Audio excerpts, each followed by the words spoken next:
He's one of the House Intelligence Committee members who's been allowed to see Chairman Devin Nunes's memo on alleged FBI abuse and FISA warrants. Joining us by satellite from New York City is Florida Congressman Matt Gaetz. And full disclosure, he is also my congressman, and I have hosted some fundraisers for him at my home. But don't hold that against him. Congressman, it's great to have you here, and thanks for joining us. Well, it's great to be with you, Governor, and I guess this counts as constituent service. I hadn't thought of it that way, but thank you very much.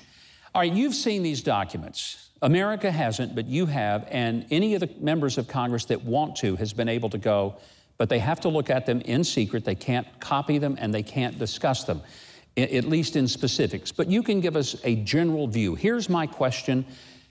On a scale of 1 to 10, 1 being there's nothing here, and 10 being, wow, this is huge. Well, for me, it's at least a 9.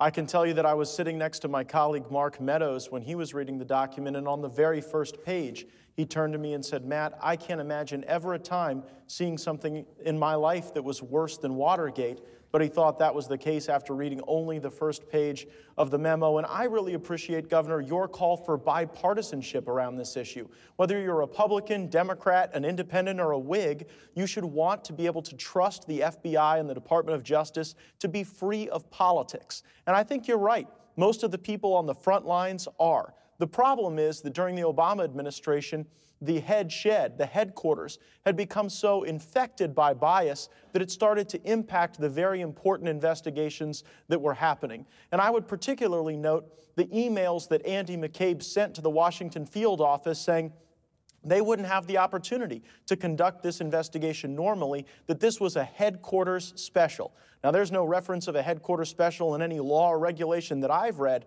but when you pair those emails from Mr. McCabe with the text messages you just showed, the very people at headquarters were doing everything they could to ensure that Hillary Clinton never faced consequences.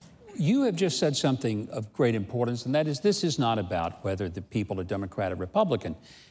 I've called on this show just a couple of weeks ago for any Republican, and there have been some, who have used taxpayer money to pay off sexual harassment claims. And I said, you know, not only should we know who they are and how much money was given, I don't care to know the person, the victim, but I do want to know, and I wanted those people to either pay it back or get out of Congress. I don't want to finance some Republican's shenanigans any more than I want to finance a Democrat shenanigans.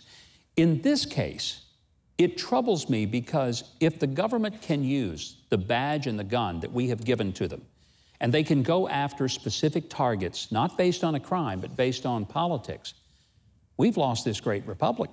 Why wouldn't the Democrats on your committee, why would they not want this to come to light so that we can clean it up and move forward with good government? I have friends who are Democrats and friends who work in Democrat offices, and they're saying they're being inundated with phone calls asking for a release of this memo so that all of the American people, regardless of their partisan leanings or their ideology, can make their own judgment about this important information. And then most importantly, we shouldn't use this as a basis to divide Republicans and Democrats. This should be a call for unity, just as you've expressed, to be able to pass the reform so that never again can you have a political party weaponize the FBI or the intelligence community to go after a political candidate or a president that they don't like.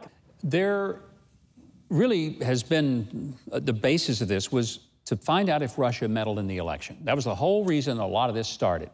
Have you personally witnessed any indication that the Russians had any impact whatsoever on the 2016 elections?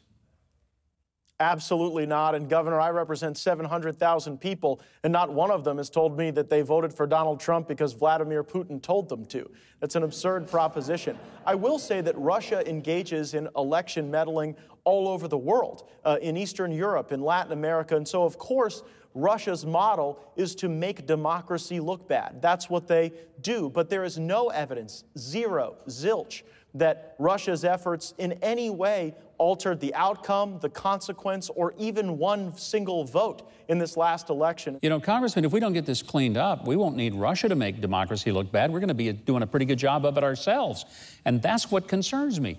That's why in a free and open society dedicated to constitutional law that it becomes critical that regardless of who the culprits are, that we ferret them out and that we make it very clear that every American deserves to be served by a government, not to serve a government, but to be served by a government that is clean and honest and straightforward.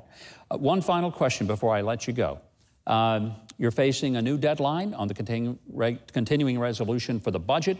The President has put forth a proposal to deal with the DACA issue and immigration. Will we see that pass?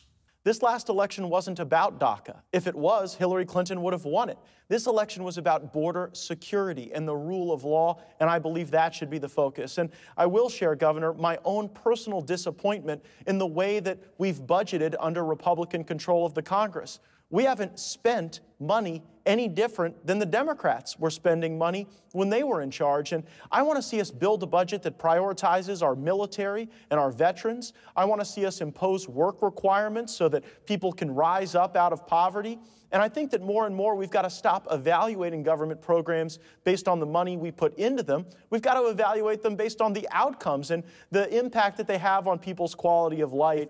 As for immigration, a lot of details still to let known, but I know this. Donald Trump is a great negotiator, and we want to give him the flexibility to get the best deal we can. You know, you're talking about the government being held accountable and having productivity. Congressmen keep talking like that, they'll throw you out of that town, because that's not talk they're used to up there, common sense. Thank you very much for joining us. It's great to have you. Look forward to seeing you soon. Equality under the law and fairness of our system of government is the glue that binds our often divided society together. That's why when we suspect the people we entrust to uphold our laws are abusing their power for political ends, it damages a whole lot more than just their targets. It is an assault on the very foundations of America. The guilty need to be exposed. They need to go.